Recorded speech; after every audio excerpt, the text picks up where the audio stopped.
پروسه کال ہوم سیکرټری راته ټلیفون وکړو وی چې یو دوه امریکایان دي تا سره ملاویږي نو زه زړه کې دغه باندې شوم چې امریکایانو ما سره څه کار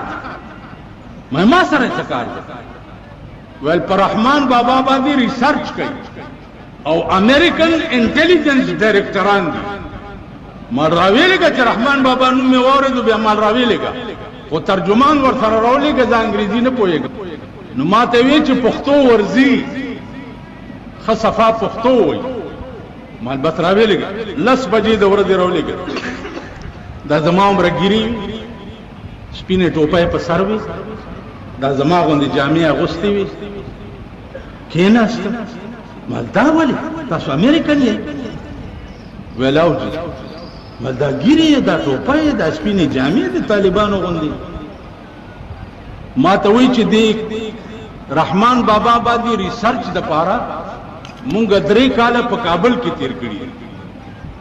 نو کابل کې بیګیره سړې فریدینا نو د یاریم دا ګیره الته پرېخه واور نن هغه امریکن چې په کابل کې د طالب د یاري ګیره پرېخه و نن بداغه عمله خدای په کابل کامیابی ان شاء الله امریکا په خپل کور کې خدای تباہ کوي دو پیشن گویای می کړی یو د فرشتیا شو او بل رښتیا کېدو والا ده روس د صحابه په قبرونو بمباری کړي وا په پیمانار کې چې کوم صحابه پراته دي په کابل کې او تر اوسه پورې ثابت پراته دي سپینې صادرې په غوړېدلې دي او د وینو ټاکی په باندې که خدای بوتلای او به ګوره ماوي چې روس د صحابه په قبرونو بمباری کړي دا الله بروس تباہ او برباد کړي تباہ کړو کنه د خدای په توره کې خالق आवाज نه کنا خدای تباہ امریکای په عراق باندې بمباری کړي وا په خاندان رسول باندې پایمه مجتهدین باندې د شیخ عبدالقادر جیلانی په قبرونو باندې ماوي ان شاء الله دا بدل بم ګوري چې دا اولیاء به د امریکای نه وای غستوتی کنا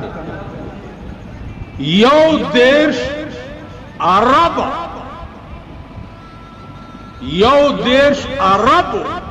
نقصان په هغه بلډینګ کې شوه دی چې کوم بلډینګ په جاز ورزیدل یو دیش عرب نن امریکا لګیا ده د فرانس او د جاپان نه قرضې غواړي مونږ خو د امریکای پوجا پاټ غنمو د پاره کول کړ مونږ له امداد تکي مونږ د امداد راکړه دا زمونږ لیډران یو لیډر تله امریکای ته جراغه غلی چې لاړم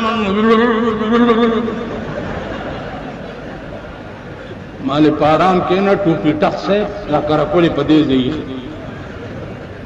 مال ټوپی ټخ سے پاران کې نه مسلمان را لې کا کافر کړي مسلمان را مال پاران کې مخوب میں شناسم پیران پارسا ما د پارسا پیران ز پیجن د امریکای پیټوان ز پیجن د امریکای تالی سټ ز پیجن پارام کې ما ته تاسو سره خبرو شان نشته منځلې ونه منو لیونو سره خبرې کو تا بدو چې ما سره دې خبرې دغه لیونه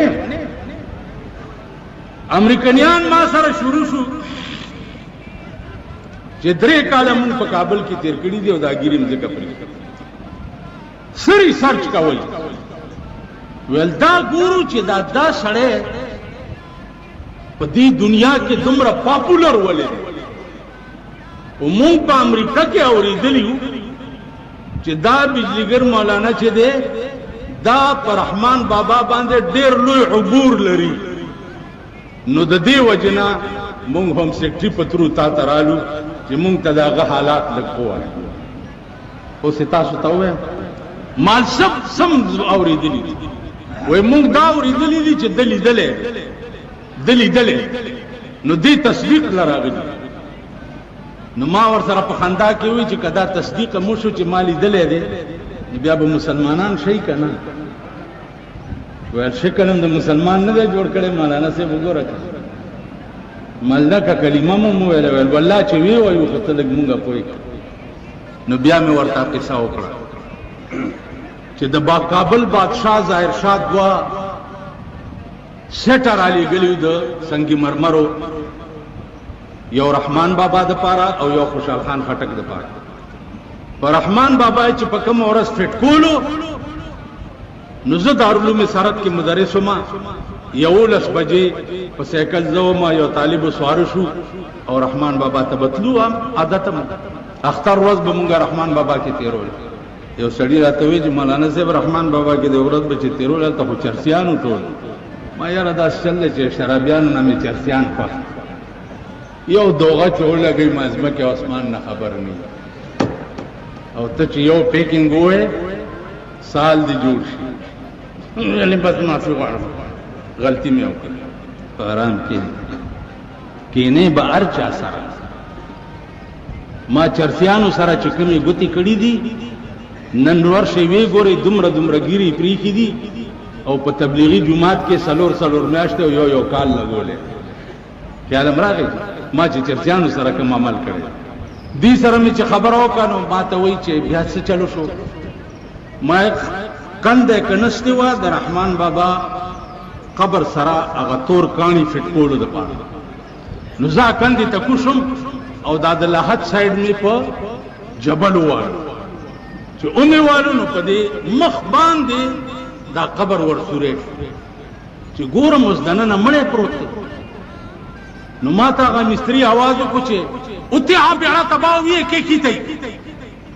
پاس را شدا سده وکړه ملتوبي تلیا تمرا کوش چې هغه را ټوپ کو سورې هم دومره کولاو ا طالب ما سره تله سید نامه وخت دی وبخي هغه را ټوپ کو سورې هم چې کولاو کو د وختو یو ګوچه په دې ځای پرتا دا یو په دې ځای پرتا په دې چهره بهترین مسکراهټ ما دی مستری ته وی چې په انکو کې مې ورته ویلې چې تو میرے ہاتھ ته پیر نو پکڑ تے میں اندر ہاتھ کرنا اگر منو پکڑے تو تم منو چھکلے میں زلا سور نباس ما کزدی مڑی ونی ومن رام کاغا یری دمو دا غزما د الله صحبونی و مالا سورن نه په خدای باور وکي پینځه واړه وخت یو ځکیږي دا شونډې غاخونه پوزا سترګه مې ورته داسې کولا وکړه په دې سینا د شوي کړي خامتا کفانې دي داسې پروت دی لکه اوس دی داسې پروت چې پاس راو ختمه نو دا شعر را یاد چې تر قیامت بصابت لاحت کې پروت وي تر قیامت بصابت لاحت کې پروت وي چې څوک یون کاندي په لار د درویشانو پارچا چې د غضب لنده کی خخا پارچا چې د غضب لنده کی خخا خطا ندرمی گزار د درویشانو چې په یو قدم تر عرش پورې رسی چې په یو قدم تر عرش پورې رسی مالی دلې د رفتار د درویشانو وګورئ ورشي د علامه ثناء الله پانی پتی تفسیر مظهری د یمحو الله ما یشاء په ضمن کې د مجدد الفسانی رحمت الله علیه د زامن استادو مولانا طاهر نامه و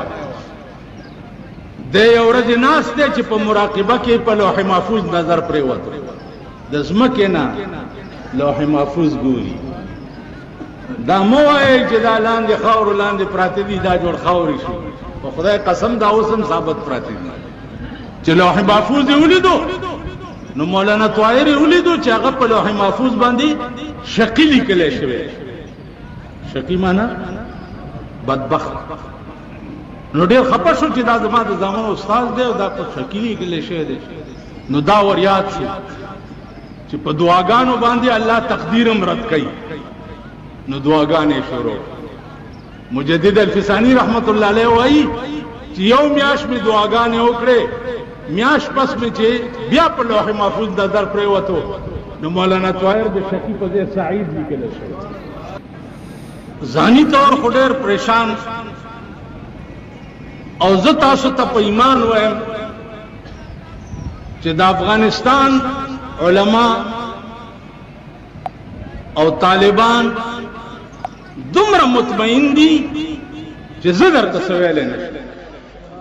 هره ورځ سهار د 9 نه تر 10 بجو پورې ما ته د قندهار نه ټلیفون کی او د امیر المؤمنین نائب چې دی هغه ما سره خبرې کوي. نن سهار یې را سره کړي. مال څه حال دی؟ ویل بیغمه اوده کېږو بیغمه را پاسو. هغه کور ته د غلا او د ډاکې نه څه یره دا چې د کم کور څوکیدار ویښي. ویل زمونږ څوکۍ الله کوي، کم الله چې په بدر کې د اهل بدر څوکیداری کړې وه او ملایکې ورته رالیږلې وې، نو هغه زمونږ څوکیدار دی، مونږ ته څه ضرورت دی چې غم یې کوو. نو ما ورته بیا یو شعر وویل چې موت کا ایک دن معین ہے، موت کا ایک دن معین ہے، نیند کی اور راتوں پر نہیں آتی. د مرګ خو یو ورځ ده چې راځي او زه به مړ کېږم، نو د غم یې خوب ولې ټوله شپه نه راځي. بیا مرګ چې دی هغه یو معین وقت دی. اذا جاء اجلهم لا يستاخرون ساعة ولا ورپسې لا يستاخرون ساعة ولا يستقدمون. یو ساعت نه وړاندې کېږي او نه رسته کېږي. نو مونږ ته د غم د څه خبرې پکار. غم راته صرف د جناب محمد رسول الله د دین پکار دی. غم راته صرف د هغه قانون پکار دی چې کم قانون په 23 کاله کې جبرائیل راوړیو او رسول الله صلی الله علیه وسلم ته ورکړی دی. دا هغه قانون غم راته پکار دی، دا هغه دین غم راته پکار دی. مونږ ته د دنیا څخه غم پکار دی. دنیا خو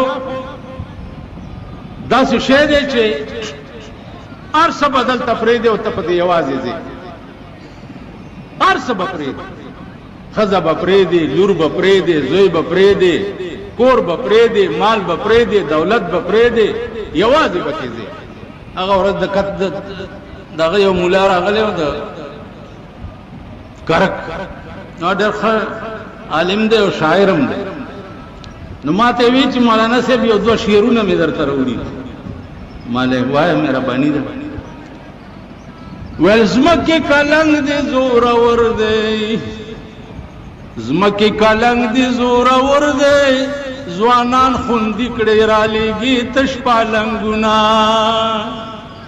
څه دنیا ورسره روانه او په کټ کې اغستی او د کټ نه اوچت کی او زمکې ته ښکته کی. زمکې کلنګ دی زورور دی، ځوانان خوندي کړې رالیږي تش پالنګونه. خو زمکې لږ حل براته وایې، زمکې لږ حل براته وایې چې ستا لاندې خلک څه ګزران کوي نه. زما عزیزانو هیڅ پته نه لګي چې د لاندې خلکو ګزران به ښه وي او که به خراب. یو حدیث دی، حضرت عثمان به چې کله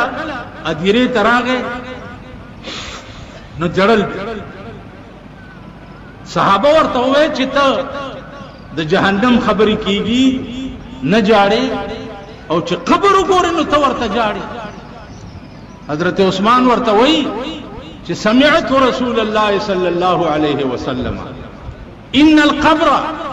اول منزل من منازل الاخره. قبر چې دی هغه د آخرت په منزلونو کې ړومبنی منزل دی. نو که د ړومبني منزل کې سړی پاتې راغی عمر له تباه شو، او که د ړومبني منزل کې کامیاب شو عمر له کامیاب شو. نو حضرت عثمان به وی چې دې ځای ته زه ځکه جاړم چې دې ځای کې چېرته په ړومبی شپه پاتې را نه شم. زما عزیزانو دا خبرې په زړه ولیکئ، په زړه. تاسو خو به دغه غم اغوستی یې، دا اوس چې کوم الیکشن شوی، خدای ته وګوره، د خدای قرآن ته وګوره. مشرف اعلان نو کړی چې الیکشن دی نو هین هین ورته خزم راووتې او سړی م راووت مونږ سره یو دغه دی پښتون دی نو هغه هم ښځه پاس شوې نو نن سهار راغی ما ته وایي چې اوزګار نه وم کور والا مې میټینګ ته بوتلو را بوتله اوس ما ته و په پښه تیږه دله نو کور والا میټینګ نه نو ما ته څه لوي ښځې هم راووت دا کونسلر دی او دا کونسلیټ دی او دا ناظم صاحب دی اوس چې کوم ناظم صاحب ګورې موبایل یې په لاس کې نیولي دا لاس کې نه ګرځي څه ورته وایي موبایل نه موبایل لاس کې نیولي او داسې داسې به رواني دا څوک دی دا ناظم پرون مې یو ته وی چې خدای قرآن ته وګوره خدای راستی که څوک در باندې سکیم دیران ته راکاږي د سړي زوی شه دا موبایل لرې کا خیال دی موبایلونو زمانه د اعلان یې کړی نو چې به چې ښځې او نر راووت نو که تاسو خفه وئ تاسو به د الیکشن نوم اخیستی خو خوشحال یې بد هغه ناوې رونه یې جنګ یې راغی جنۍ ناوې کړې ده جنکو ورته ویلې چې جنګ کې هغه زلمی چې راوسته د هغه خو پوزه نشته بې پوزې ویل بې پوزې دی ویل چې په قسمت مې اوس دی راته خدای ښه کینو نو مونږ په پاکستان کې په 50 کاله کې بې پوزې ته ودي ما سړی ونه لیدو زه درته په ایمان هر یو چې راځي زاغان کې ناست په سر د سروي توتیان کې لاندې د ځان ویرونه کوي زاغان کې ناست په سر د سروي توتیان کې لاندې د ځان ویرونه کوي رزیلان پاسی عبدالعظیمہ په شریفانو اعتراضونه کوي زاغان کې ناست په سر د سروي توتیان کې لاندې د ځان ویرونه کوي رزیلان پاسی عبدالعظیمہ په شریفانو اعتراضونه کوي مونږ په هغه زمانه کې اوس الګوله ده کله صدر صاحب خلق راغواړي مشورې ورسره کوي هغه ورځ ما پسې جواب راغی چې تا غواړي مشوره ده مال خبره واورئ ما په 50 کاله کې زما د ژوند ریکارډ دی ریکارډ ما په 50 کاله کې د وزیر دفتر نه دی لیدلی منای ده کینی دا تاسو سره جوخ په شرپاو کې اوسېږي آفتاب خان قرآن ولا ورکا چې 2 ځله وزیر اعلی شوی بي دیګر مولا دې چې په دفتر کې لیدل یا درته په عمر کې د سکار ویلي دي مفتی محمود غوندې سړی وزیر اعلی چې داغه د هر وخت نه به د اسلام आवाज راتلو و کنو هر وخت نه به د اسلام आवाज راتلو درویش ملنګ او یو فقیر د زمانه ما 10 کاله ور سره تیر کړی 10 کاله ما په 10 کاله کې د مفتی محمود بیا د خبره نه دا اورېده داغه غوندې سړی دفتر ته په لاس میاشتې کې وزیر اعلی و نه تللی که څه خبره به وه نو کور ته به ورغم د شپې او ورسره به مې خبره وکړه دفتر ته نه یم وړی ماښام بیا کله ما ته ټلیفون وکړو چې راجې نه ما ویل جي څه کار مې نشته ویل مړی بالې وخورې ما به ورته په ټلیفون وویل چې جي زه ناجوړه نه یم ویل ولې ما ستا بنګله کې خو خوټ کېدلي دا دي نو زه څه ناجوړه یم چې زما پرهیز دی چې مړی بال ته وخورم ویل بیا ښه دا سراشه په کابل سلاطین تکی والا نه تکیم راوړو تم راشه کني پولیس در لګم لا بڑم یو سیر تکی به مې واغسته هغه تکه ما ده په خوراک لیدلې ما په 10 کاله کې قسم په خدای چې دې په تیکه خوراک هم نه دی لیدلی. کما په لس میاشتې وزیر اعلی توپ کې د ده په بنگله کې چرګ حلال کړی لیدلی، زه به مسلمان نه یم.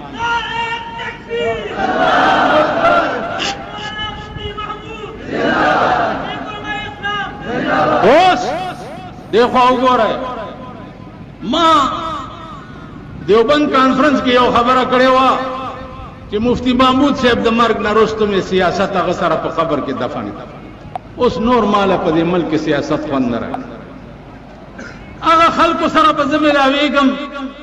او ورسره به تصویر وباسم چې کوم خلک